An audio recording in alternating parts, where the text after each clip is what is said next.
Chapter 1. It was in the time of Xerxes, king of Persia. The capital was Susa, and his empire was divided into 127 provinces, stretching from India to Ethiopia. In the 3rd year of his reign, the king gave a banquet for all his officials and servants. Present were also the commanders of the armies of Persia and Media, as well as the governors and nobles of the provinces. For 6 months, Xerxes displayed the vast wealth of his kingdom and the splendor and glory of his royal court. But after those 6 months, the king held another banquet in the gardens of the palace for all the inhabitants of Susa, both rich and poor. The feast lasted for 7 days. The courtyard was beautifully decorated with white and blue cotton curtains, tied with cords of fine red linen, fastened with silver rings to marble columns. The floor was made of blue and white marble, mother-of-pearl, and precious stones. In that courtyard there were couches of gold and silver. The guests drank from golden cups, each one different from the other, and the king ordered that the royal wine be served freely. Everyone could drink as much as they pleased, for the king had instructed the palace servants to serve each guest as much wine as they desired. Queen Vashti also gave a banquet in the royal palace for all the women who had been invited. On the 7th day of the feast, when the king was in high spirits from drinking wine, he ordered the 7 eunuchs who served him personally: Mehumin Biza Harbona, Bigtha, Abatha, Azether, and Carcastu, bring Queen Vashti before him, wearing her royal crown. She was very beautiful, and the king wanted the nobles and guests to admire her beauty. But Queen Vashti refused to obey the king's command delivered by his eunuchs. The king became furious and burned with anger. Before making any decision, King Xerxes always consulted the experts in law and justice. So he called for his trusted advisors Karshina, Shether, Admatha, Tarshish, Meres, Marcina, and Memucan. These were the 7 nobles of Persia and Media who had special access to the king and were the highest officials in the kingdom. The king asked them, according to the law, what must be done to Queen Vashti. She has not obeyed the command of King Xerxes that the eunuchs delivered. Then Memucan replied in the presence of the king and the nobles, Queen Vashti has done wrong. It's not only against the king, but also against all the nobles and the peoples of all the provinces of King Xerxes. For the queen's conduct will become known to all the women, and they will despise their husbands and say, King Xerxes commanded Queen Vashti to be brought before him, but she did not come. This very day, the women of Persia and Media, who have heard about the queen's behavior, will tell their husbands what happened, and there will be no end to disrespect and discord.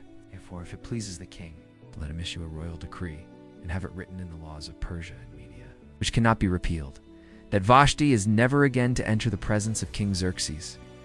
Also, let the king give her royal position to someone who is better than she. Then, when the king's decree is proclaimed throughout his vast realm, all the women will respect their husbands, from the least to the greatest. The king and his nobles were pleased with this advice, so the king did as Memucan proposed. He sent dispatches to all parts of the kingdom, to each province in its own script, and to each people in their own language, proclaiming that every man should be the ruler of his own household and should speak in the language of his own people. Chapter 2. Later, when the king's anger had cooled down, he still kept thinking about what Vashti had done and about the decree he had issued against her. Then some of his attendants said to him, O king, let a search be made for the most beautiful virgins in the kingdom.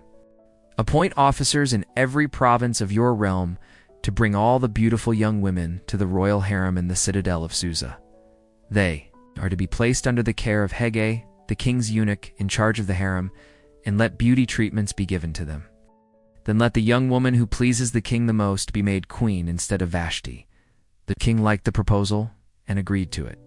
Now there was in the citadel of Susa a Jew named Mordecai, son of Jair, the son of Shimei, the son of Kish, a Benjamite. He had been among those carried into exile from Jerusalem by King Nebuchadnezzar of Babylon. Along with King Jehoiachin of Judah, Mordecai had a cousin named Hadassah, also known as Esther. She had a beautiful figure and was lovely to look at. Her father and mother had died, and Mordecai had taken her as his own daughter and raised her.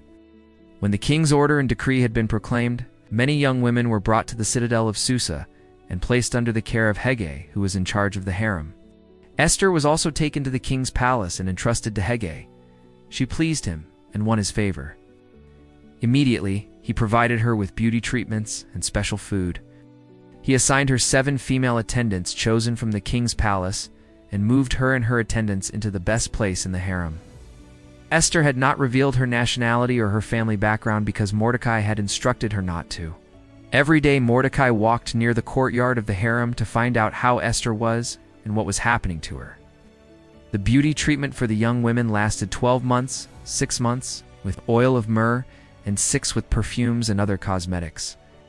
When the time came for a young woman to go to King Xerxes, she could take with her whatever she wanted from the harem to the king's palace. In the evening, she would go to the palace, and in the morning she would return to another part of the harem and be placed under the Has, the king's eunuch, who was in charge of the concubines. She would not return to the king unless he was pleased with her and summoned her by name. When the turn came for Esther, the young woman Mordecai had raised the daughter of Abelhol, Mordecai's uncle, to go to the king. She asked for nothing other than what Hege, the king's eunuch, who was in charge of the harem, suggested, and Esther won the favor of everyone who saw her. She was taken to King Xerxes in the royal residence in the 10th month, the month of Tebeth, in the 7th year of his reign. The king was attracted to Esther more than to any of the other women, and she won his favor and approval more than any of the other virgins. So he set a royal crown on her head and made her queen instead of Vashti. The king gave a great banquet in Esther's honor, inviting all his officials and servants. He declared a holiday throughout the provinces and distributed royal gifts with generosity. While the virgins were being gathered together a second time, Mordecai was sitting at the king's gate, having been appointed to a position in the government. Esther still had not revealed her family background or nationality, just as Mordecai had instructed her. For she continued to follow his guidance just as she had when he was raising her. During that time, while Mordecai was on duty at the king's gate, Bigthana and Teresh, 2 of the king's eunuchs who guarded the entrance, became angry and conspired to assassinate King Xerxes. But Mordecai found out about the plot and told Queen Esther, who in turn reported it to the king, giving credit to Mordecai. When the matter was investigated and found to be true, the 2 eunuchs were hanged on a gallows. The account was recorded in the Book of the Chronicles in the presence of the king. Chapter 3. After these events, King Xerxes promoted a man named Haman, the son of Hammedatha, a Maggagite, and advanced him and gave him a position of high honor. The king ordered that all his servants bow down and pay him homage. All the king's servants at the king's gate bowed down and paid him homage, but Mordecai would not bow down or pay him homage.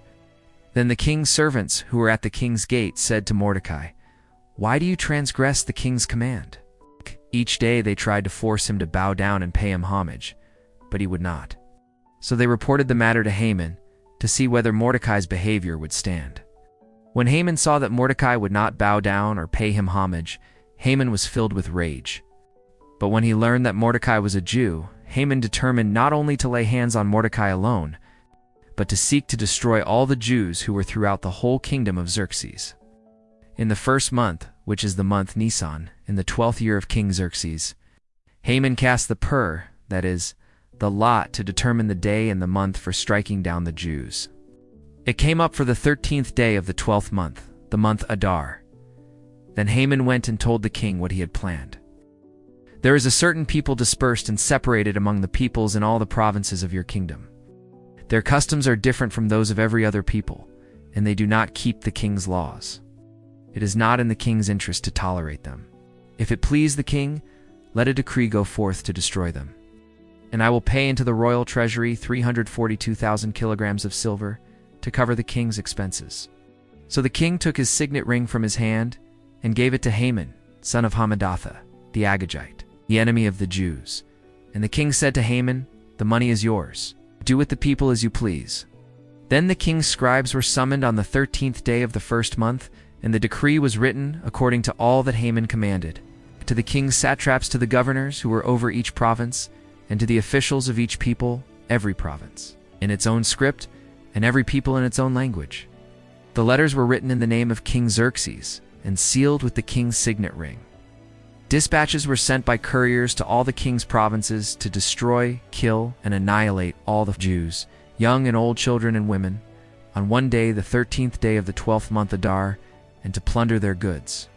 A copy of the written decree to be proclaimed as law was to be issued in every province, so that the people would be ready for that day. The king and Haman sat down to drink, while the city of Susa was thrown into confusion.